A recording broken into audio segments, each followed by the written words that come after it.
Shawn नाम का young लड़का अपने सपनों को पूरा करने के लिए अमीरों के घरों से चोरियां करता था। पर एक दिन शॉन जब एक अमीरजादे के घर पहुंचा तो उसे जंजीरों में कैद एक बेबस लड़की मिलती है जिसे कई दिनों से टॉर्चर किया जा रहा था।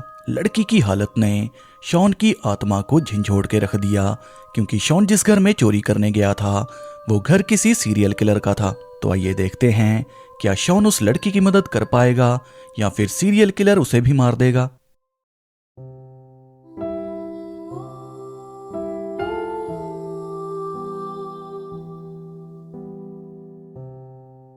तो कहानी की शुरुआत में हमें दिखाया जाता है कि एक 14 साल का लड़का 20 साल की लड़की के सामने अपने ही घोड़े को शूट करके मार देता है। पर यह सब उसने क्यों किया तो आपको जल्दी पता चलेगा। कहानी कई साल आगे बढ़ जाती है। हमें डेरिक और शॉन नाम के दोस्तों को दिखाया जाता है।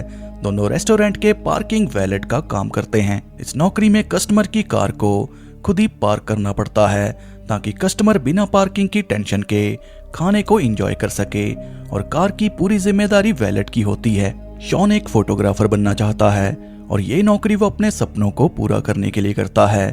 पर शॉन की मामूली सी खटारा कार में हमें ढेर सारी ज्वेलरी दिखाई जाती है जो कि हजारों डॉलर की थी। उसी में से एक रिंग शॉन अपनी माँ को गिफ्ट देता है क्योंकि आज उनका जन्मदिन है। शॉन के स्टेप फादर फाल्को शॉन को नौकरी ऑफर करते हैं कि मैं तुम्हारे सपनों को पूरा करने में मदद कर सकता हूँ।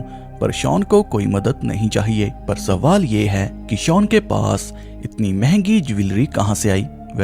तो जो लोग रेस्टोरेंट में खाने के लिए आते हैं ये दोनों उन्हीं के घर पे चोरी कर लेते हैं। कस्टमर की कार से उसी के घर का जीपीएस लगा के ये लोग कस्टमर को लूट लेते हैं। हालांकि शॉन अच्छी फैमिली को छोड़ देता है पर डेरिक किसी को नहीं छोड़ता। तो आपको समझ आ गया होगा कि शॉन के पास इतनी महंगी ज्वेलरी कहां से आई। अब एक रात रेस्टोरेंट में केल नाम का अमीरजादा पहुंचता है। डेरिक और शॉन केल का अच्छे से वेलकम करते हैं।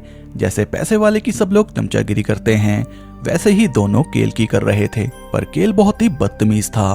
वो दोनों को वार्निंग देता है कि कार में सिगरेट मत पीना, भले ही तुम्हारी जान चली जाए पर कार को कुछ नहीं होना चाहिए। दोनों एक दूसरे को देख के स्माइल करते हैं कि इस घमंडी का तो सब लूट लेंगे। कार में लगे जीपीएस की मदद से शॉन केल के घर पहुंचता है जो कि 3 मिनट की दूरी पर था। घर में क्रेडिट कार्ड पड़ा था जो कि एक्टिवेट नहीं था।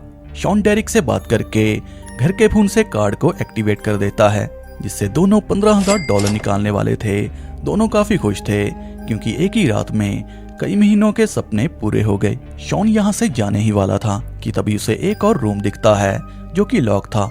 शॉन इसे इग्नोर करके जाने वाला था क्योंकि वो कार्ड से $15,000 बना चुका है। ज्यादा रिस्क लेने की कोई जरूरत नहीं। पर तभी डेरिक उसे कहता है कि आज की रात बड़ा हाथ मार लो, हमें हर रात रिस्क लेने की कोई जरूरत नहीं पड़ेगी। शॉन डेरिक की बात मान के उसी सीक्रेट रूम में पहुंचता है जो कि केल का ऑफिस था। कंप्यूटर ऑन था और अब इन्हें केल का अकाउंट नंबर चाहिए। किस्मत दोनों के साथ थी क्योंकि टेबल पे केल की चेकबुक पड़ी थी। जैसे ही शॉन चेक की फोटो खींचता तो सेलफोन की फ्लैश ने सारे सीक्रेट रिवील कर दिए। रूम में एक अननोन लड़की थी जिसे जंजीरों में बांध रखा था। ये देख शॉन की जान हलक में आ जाती है। वो लड़की शॉन से मदद मांगती है कि जंजीरों को काट के मुझे आजाद कर दो क्योंकि चाबी केल के पास है। डेरिक काफी खुश था कि आज तो बड़ा हाथ मार लिया। पर तभी केल डेरिक से अपनी कार मांगता है और ये देख डेरिक की सांसें थम जाती हैं। डेरिक शॉन को कॉल करता है कि उस आदमी को अपनी कार चाहिए, जल्दी कार लेके आ जा वरना दोनों को जेल हो जाएगी। सब लोग जान जाएंगे कि हम दोनों चोरियां करते हैं। शॉन उसे केल की सच्चाई बताने की कोशिश करता है पर डेरिक सुनने को तैयार नहीं था क्योंकि उसे जेल जाने का डर था। पर शॉन उस लड़की को छोड़कर नहीं जा सकता।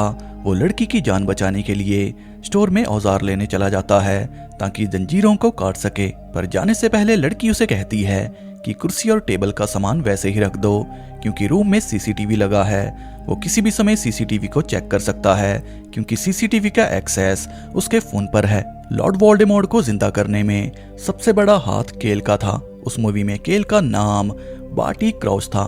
जो लोग हैरी पॉटर के फैन हैं वो केल को पहचानते होंगे। केल फोन से रूम को चेक करता है पर सब ठीक था क्योंकि शॉन ने चीजों को वैसे ही रख दिया था। केल ने जैसे ही सीसीटीवी को चेक किया तो रूम की लाइट ऑन हो जाती है। शॉन जब स्टोर में गया तो उसे एक और सीक्रेट रूम दिखता है, जिसे देख शॉन की टेंशन दुगनी हो जाती है, क्योंकि ये सीक्रेट रूम विक्टिम्स को टॉर्चर करने वाला था। केल तो सीरियल किलर निकला।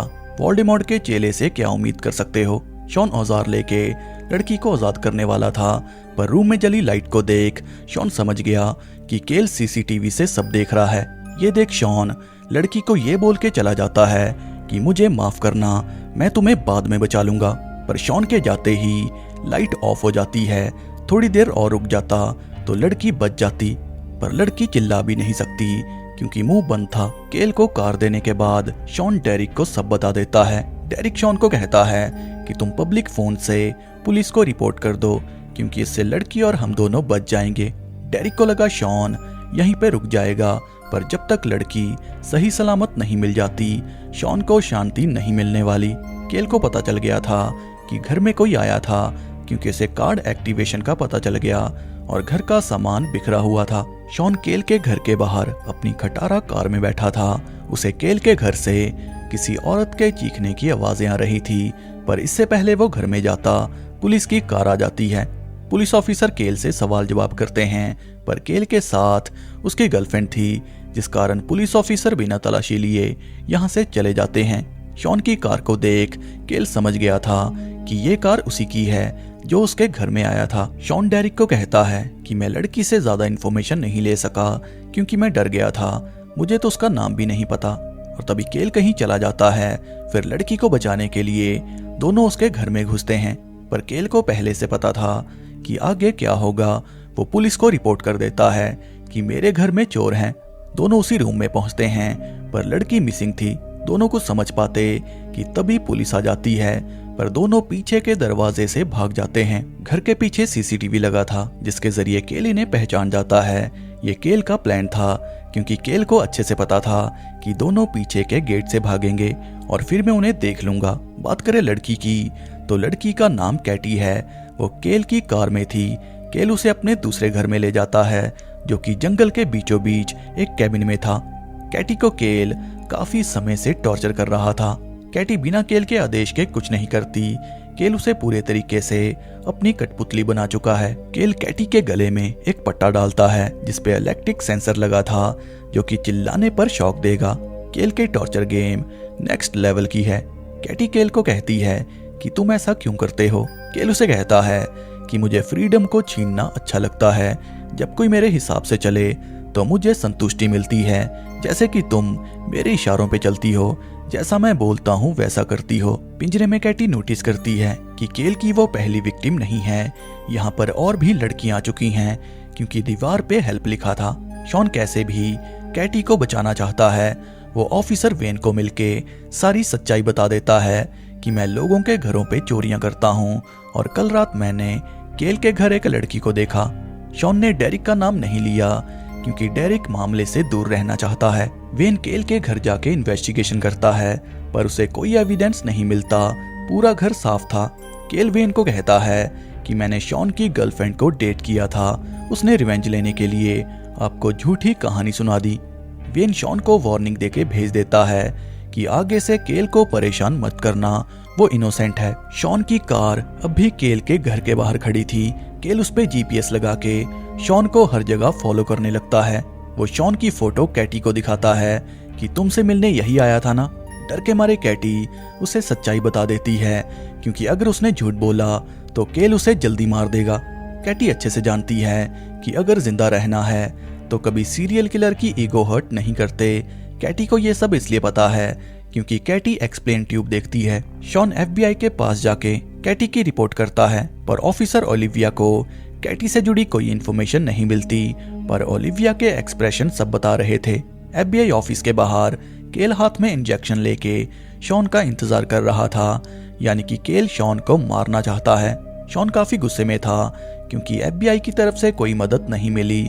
शॉन के गुस्से को देख केल समझ गया कि एफबीआई ने कोई मदद नहीं की। शॉन के घर से केल उसकी फेसबुक आईडी और पर्सनल डाटा चुरा लेता है। ऑफिसर ओलिविया को कैटी की रिपोर्ट मिलती है। कैटी काफी समय से मिसिंग थी। जब पुलिस और एफबीआई को कोई क्लू नहीं मिला तो केस को बंद कर दिया गया, पर शॉन की वजह से कैटी का पता चल गया। केल मिस्टर नीनो को कॉल करके डेरिक और शॉन की सारी सच्चाई बता देता है, जिस कारण दोनों को काम से निकाल दिया जाता है। शॉन अपनी गर्लफ्रेंड राइली को मिलने कॉलेज पहुंचता है।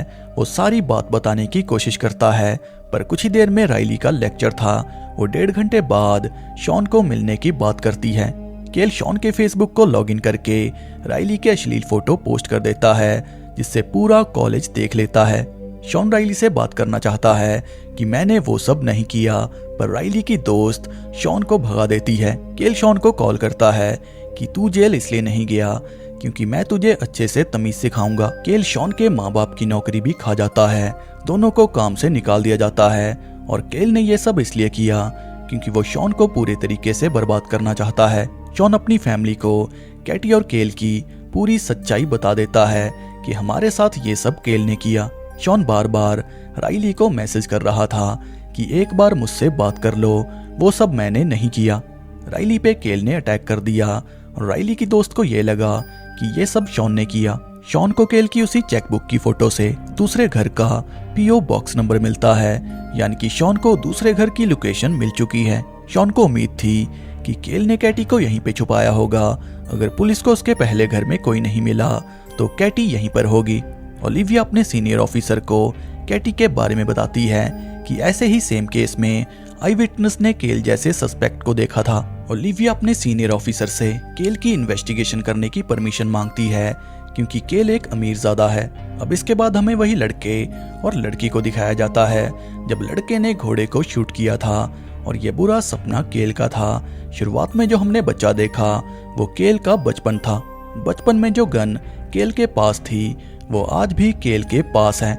केल कैटी को मारने वाला था, पर समय रहते कैटी ने केल की हाँ में हाँ मिला दी, वरना केल इसे मार देता। शॉन राइली को मिलने हॉस्पिटल पहुंचता है। वो राइली से माफी मांग के सारी सच्चाई बता देता है, पर राइली उसे भगा देती है कि मुझे अपनी शक्ल कभी मत दिखाना। शॉन डेरिक को कॉल करके सब बता देता है कि उसने राइली का ये हाल कर दिया। बात करते समय गलती से डेरिक शॉन को वीडियो कॉल कर देता है और तभी केल डेरिक को मार देता है। केल ने डेरिक को इस तरीके से मारा कि पुलिस को सुसाइड लगे, पर जैसे ही उसने डेरिक के फोन को उठाया तो वीडियो कॉल से शॉन ने उसका स्क्रीनशॉट ले लिया, जिसमें केल का चेहरा साफ दिखाई दे रहा था, यानी कि केल बुरी तरह फंस चुका है। शॉन केल के घर में घुस के उसकी कार के जीपीएस से दूसरे घर की लोकेशन ढूंढ लेता है, पर केल को अच्छे से पता था कि शॉन कैटी की तलाश में फिर से उसके घर आएगा। शॉन को घर में लॉक करके केल बॉम्ब से उड़ाने वाला था। केल ने ऐसा इसलिए किया क्योंकि स्क्रीनशॉट शॉन के पास था।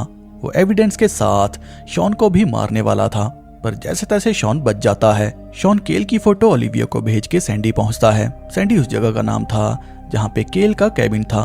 शॉन का फोन बंद हो गया था और आखिरी लोकेशन उसकी सैंडी की थी। ओलिविया समझ जाती है कि सैंडी में तो केल की प्रॉपर्टी है। ये लोग जल्दी से सैंडी के लिए निकल जाते हैं क्योंकि शॉन की जान को खतरा था। केल यहाँ से भागने की तैयारी कर रहा था। वो वैनकूवर में शिफ्ट होना चाहता है। अपने सीए को बोलकर वो वैनकूवर में नया घर और वहां के बैंक में पैसे ट्रांसफर करवा लेता है, पर जाने से पहले वो कैटी को ठिकाने लगा के जाएगा। कैबिन के बाहर एक बड़ा सा खड्डा था जिसमें केल कैटी को दफना के भाग जाएगा। ओलिविया अपने सीनियर ऑफिसर को जब केल के बारे में रिपोर्ट करती है तो हमें केल की सारी सच्चाई पता चलती है। शुरुआत में जो हमें बच्चा और लड़की दिखाई गई वो केल और उसकी क्रश थी। केल अमीर बाप का बेटा था। केल जब 14 साल का था तो अपनी क्रश को इम्प्रेस करने के चक्कर में अपने घोड़े को कंट्रोल करने की कोशिश कर रहा था, पर जब घोड़ा कंट्रोल में नहीं हुआ तो उसने लड़की के सामने घोड़े को मार दिया। जब लड़की ने केल को धमकी दी कि मैं तेरे बाप को बता दूंगी, तो केल ने उसे भी मार दिया। फिर इसके बाद केल को लड़कियों से नफरत हो गई। वो लड़कियों को किडनैप करके टॉर्चर करने लगा। शॉन कैटी को देख लेता है, पर तभी केल शॉन पे अटैक करके उसे बांध लेता है। जाने से पहले केल कैटी को शॉन के सामने शूट करके मार देता है। फिर इसके बाद केल शॉन को कहता है कि मैं पैसों के दम पे तुझे फंसा दूंगा कि राइली, कैटी और डेरिक को तूने मारा। पर कैटी अभी जिंदा थी क्योंकि गोली उसे छूकर चली गई। कैटी नोटिस करती है कि खड्डे में ढेर सारी लड़कियां दफन है। कैटी केल पे अटैक करके शॉन को बचा लेती है। कैटी शॉन को कहती है कि अगर किसी को बचाना हो तो ऐसे बचाया जाता है। केल दोनों को मारने के लिए गोलियां चलाता है, जिसकी आवाज सुन के FBI केल की प्रॉपर्टी में घुस जाती है। केल और शॉन के बीच घमासान फाइट को दिखाया जाता है और आखिर में जीत शॉन की होती है। एफबीआई को केल उसी हालत में मिलता है जिसमें कैटी थी। केल को अरेस्ट कर लिया जाता है और इसी के साथ ये कहानी यहीं पर एंड हो जाती है।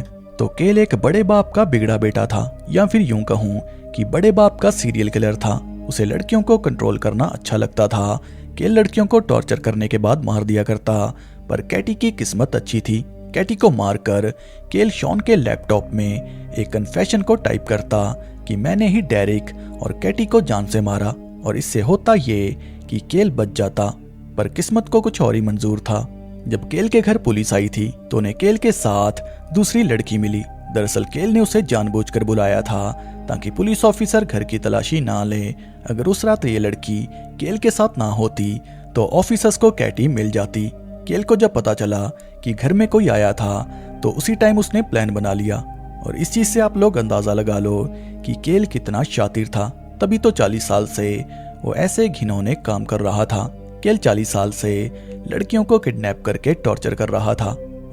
तो ये थी मूवी की कहानी। तो मूवी के डायरेक्टर हैं डीन डेवलिन, जो कि यूनिवर्सल सोल्जर और गॉडजिला मूवी के राइटर रह चुके हैं, और ये मूवी अच्छी खासी कमाई कर चुकी है।